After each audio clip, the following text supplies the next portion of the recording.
अगर आने वाले कुछ हफ्तों में दुनिया का नक्शा बदल जाए तो हैरान मत होना, क्योंकि पश्चिम एशिया में जो कुछ हो रहा है वो सिर्फ एक तनाव नहीं बल्कि एक संभावित बड़े युद्ध की शुरुआत हो सकता है।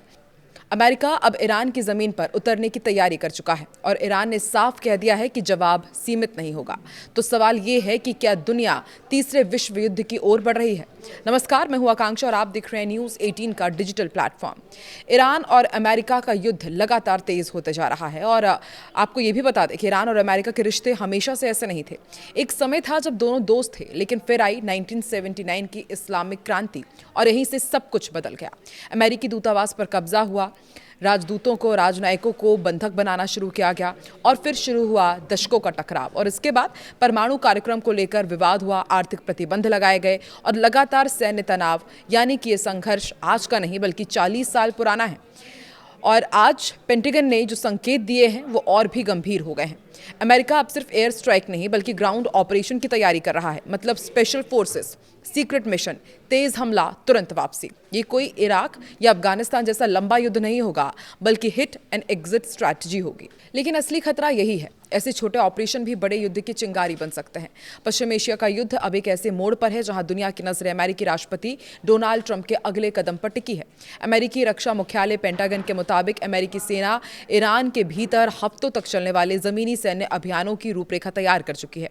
ये केवल हवाई हमलों तक सीमित नहीं होगा बल्कि इसमें ईरानी जमीन पर अमेरिकी सैनिकों की मौजूदगी और सीधे छापेमारी शामिल हो सकती है। पेंटागन ने ऐसे सैन्य विकल्पों पर काम करना शुरू कर दिया है। ये कोई पूर्ण पैमाने का युद्ध नहीं होगा बल्कि विशेष बलों और तेज कार्रवाई करने वाली सेना के जरिए अहम ठिकानों पर हमला कर तुरंत वापस लौटने की रणनीति पर विचार किया जा रहा है। और सूत्रों की माने तो यह अभियान महीनों नहीं बल्कि कुछ हफ्तों का ही हो सकता है, लेकिन इसका असर बहुत बड़ा हो सकता है। अमेरिका पहले ही हजारों सैनिकों और मरीन कमांडोज को मध्य पूर्व में तैनात कर चुका है, जिससे जरूरत पड़ने पर तुरंत ऑपरेशन शुरू किया जा सके। अमेरिकी योजना का मुख्य उद्देश्य ईरान की सैन्य क्षमता को कमजोर करना है और इसके तहत missile launch system, air defence system और समुद्री ठिकानों को निशाना बनाया जा सकता है जो अंतर्राष्ट्रीय शिपिंग रूट्स के लिए खतरा माने जाते हैं। और सबसे अहम टारगेट माना जा रहा है खार्ग आइलैंड, जो ईरान का सबसे बड़ा तेल निर्यात केंद्र है। और अगर इस द्वीप पर कब्जा कर लिया जाता है या फिर इसे ब्लॉकेड कर दिया जाता है तो ईरान की अर्थव्यवस्था को बहुत बड़ा झटका लग सकता है और इससे बातचीत में अमेरिका को बढ़त मिल सकती है।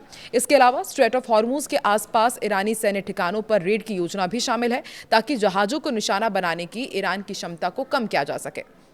और एक्सपर्ट्स बता रहे हैं कि अमेरिका की योजना 4 हिस्सों में बटी हुई है। अमेरिका जिन 4 बड़े ऑपरेशंस पर विचार कर रहा है वो बेहद महत्वपूर्ण है। ये 4 ऑपरेशंस क्या है ये भी आपको बताते हैं। पहला है खार्ग द्वीप पर कब्जा करना। ये ईरान का सबसे बड़ा तेल निर्यात केंद्र है और अगर इसे ब्लॉक कर दिया गया तो ईरान की अर्थव्यवस्था को सीधा झटका लगेगा। हॉर्मूज जलमार्ग पर नियंत्रण की भी कोशिश है। दुनिया के लगभग 20% तेल की सप्लाई इसी रास्ते से होती है और अगर यहाँ पर तनाव बढ़ा तो पूरी दुनिया में तेल महंगा हो सकता है, जिसकी खबरें हम देख भी रहे हैं। परमाणु ठिकानों पर छापेमारी हो सकती है क्योंकि ईरान के संवर्धित यूरेनियम को कब्जे में लेने की योजना अमेरिका लंबे समय से बनाता आया है, जो इसे और भी खतरनाक इस संघर्ष को बना सकती है। समुद्री इंटरसेप्शन की यदि बात की जाए तो ईरानी तेल ले जा रहे जहाजों को रोकने की भी यहाँ पर पूरी स्ट्रैटेजी अमेरिका की तरफ से बनाई गई है ताकि उसकी आर्थिक स्थिति को कमजोर किया जा सके। यानी कि ये सिर्फ एक सैन्य रणनीति नहीं बल्कि आर्थिक और राजनीतिक दबाव का मिश्रण होगा। अब जरा सोचिए कि ईरान क्या करेगा। ईरान कोई छोटा खिलाड़ी तो है नहीं, उसके पास बैलिस्टिक मिसाइल है, ड्रोन नेटवर्क है, प्रॉक्सी ग्रुप्स है मिडिल ईस्ट में और सबसे बड़ा रिवोल्यूशनरी गार्ड यानी कि IRGC। अगर हमला हुआ तो जवाब सिर्फ अमेरिका को नहीं बल्कि पूरे क्षेत्र में मिल सकता है। इजराइल, सऊदी अरब, खाड़ी देश सब इसमें खिंच सकते हैं और यदि ये युद्ध बढ़ता है तो पेट्रोल 150 प्रति लीटर के पार भी जा सकता है। शेयर बाजार गिर सकता है, सप्लाई चेन टूट सकती है और ग्लोबल रिसेशन का खतरा तो मंडरा ही रहा है। यानी कि आप चाहे भारत में हो या फिर कहीं बाहर, असर आप तक जरूर पहुंचेगा।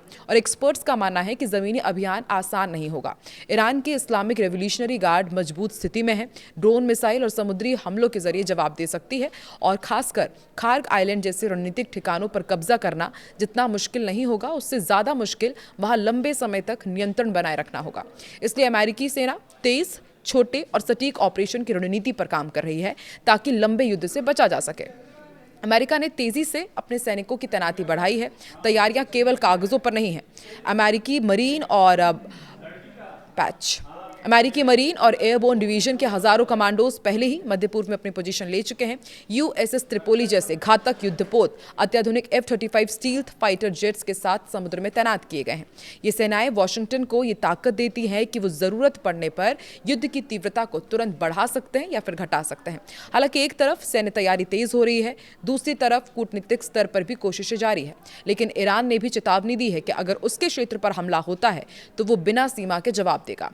ऐसे में यदि जमीनी ऑपरेशन शुरू होता है तो ये संघर्ष को सीमित रखने की जगह पूरे क्षेत्र में एक बड़े युद्ध में बदल सकता है।